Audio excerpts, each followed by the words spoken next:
This is Optimal Health Daily, episode 56, Big Rocks versus Small Rocks, Key to Dieting and Training Domination by Roger Lawson of RajLawFitness.com.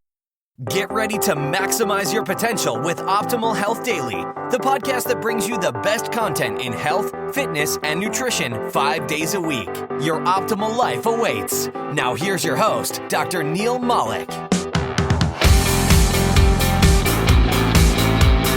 Hello, happy Monday. Welcome back to another week of Optimal Health Daily.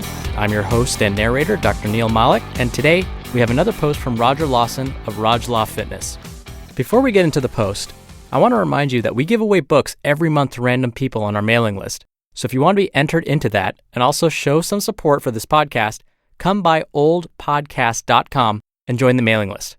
It's totally free and it's a great way to show that you like what you hear. For a faster way to join, you can text the word Batman to the number 44222. And ironically, I'm wearing a Batman t-shirt right now. That's how big of a nerd I am. And to highlight my nerdiness even more, here's today's inspiring quote. All life is an experiment. The more experiments you make, the better. Ralph Waldo Emerson. All right, that's it for now. Let's jump right in and start optimizing your life. Big Rocks versus Small Rocks, Key to Dieting and Training Domination by Roger Lawson of RajLawFitness.com. You have a day to make $100,000 or you're dead, literally. What do? A, start selling old paperback books on eBay for $1 and have a garage sale to get rid of clothes you haven't worn in years. Or B, sell your car, sell your house, sell your kidney, sell your neighbor's elephant while he's at work. You got to do what you got to do. Any of the above will bring you closer to your goal, but the first option ensures that you'll never eat another piece of delicious birthday cake again, while the second keeps you on this side of the dirt for at least another day because it gives you the biggest return on your time investment. Let's take this out to the gym.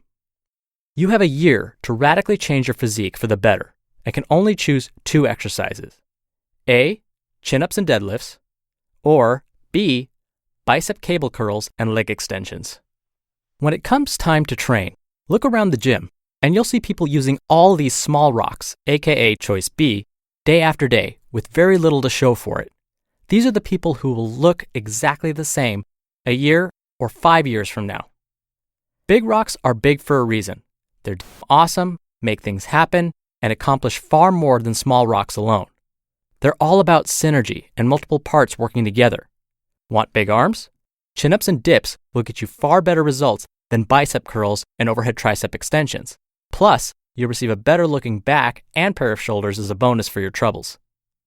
Big rocks give you room for growth, for expansion, for year after year of becoming better than you were the day, week, month, or year before. Are there limits? Absolutely.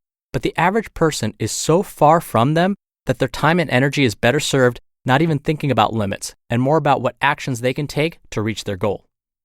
Small rocks are isolation exercises, little ideas and obsessions over the minutia that doesn't matter. They're self-limiting and self-defeating by nature. You'll have to work long and hard, much more than you would if you were employing big rocks to make progress. You need a hell of a lot more small rocks to equal the impact of just one big rock. Small rocks ask nothing from you at all. It's easy to stay within your comfort zone, do what you've always done, and get what you've always gotten. Big rocks don't ask. They demand that you become better. Big rocks are also big because their potential for growth is ginormous. You may start bench pressing with just the bar, but after a few years of consistency and dedication to pushing yourself further and further, you'll be far beyond that. You're giving yourself a fighting chance from the start. Tricep extensions? No matter how strong you get, you'll always be limited by the amount of weight on the machine. Your potential is capped at a low level. It's like being the world's smartest ant. No matter how much of a genius you are, you're still an ant.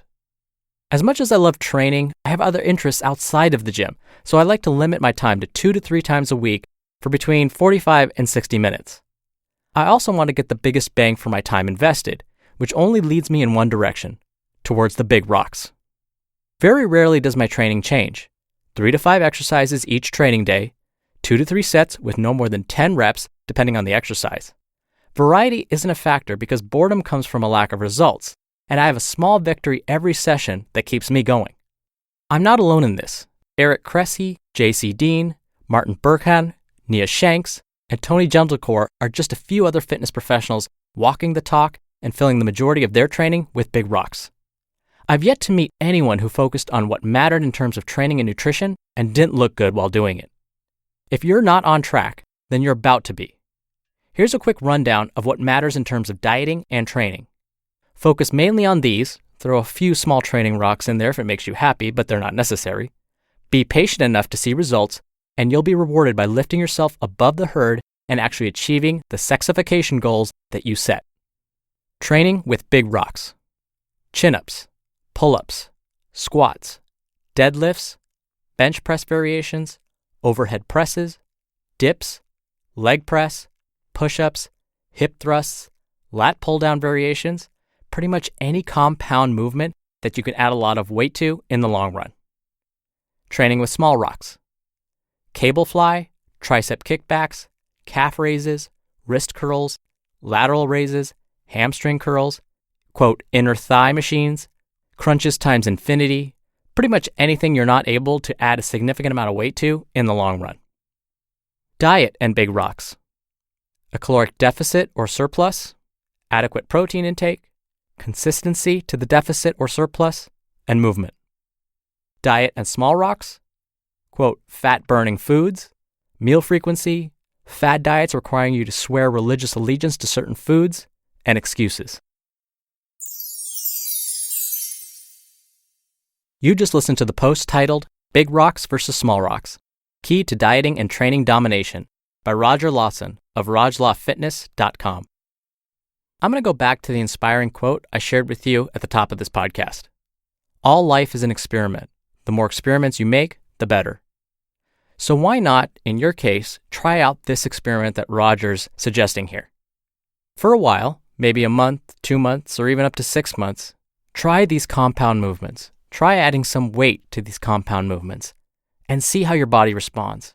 Make it an experiment, especially if you've been doing those small rocks movements in the past. And when we look at the actual data or the actual research with exercise physiology, we repeatedly see that taxing the body a bit, adding heavier weight, leads the body to respond more, which means those muscles will get bigger. So why not? It's definitely worth a shot. Like I mentioned at the top of the show, you can be entered to win books every single month if you're part of our free weekly newsletter. We're actually going to be adding another book to our giveaways, so stay tuned for that and definitely join our mailing list now to be a part of that next giveaway. You can join really quickly by texting the word Batman to 44222, or again, visit us online at oldpodcast.com, and you can enter your email address there. All right, Monday's episode is in the books. I hope you have a great start to your week. Tomorrow, I'll be reading a post from J.C. Dean talking about post-workout meals. And hopefully, I'll be wearing a different superhero shirt by then, so stay tuned, where your optimal life awaits. Hello, Life Optimizer. This is Justin Malik, creator and producer of this show, and Optimal Living Daily, the brother podcast of this one. Literally, I'm Dr. Neil's brother. If you like the format of this show, you'll love Optimal Living Daily too, where I also read to you from blogs, but cover other topics like personal development, finance, and minimalism from bloggers like Derek Sivers, The Minimalists, Zen Habits, and many more. So for more amazing content read to you for free, come subscribe to Optimal Living Daily too, and together we'll optimize your life. You've been listening to Optimal Health Daily. Be sure to hit the subscribe button to stay up to date on each new episode, and head to oldpodcast.com.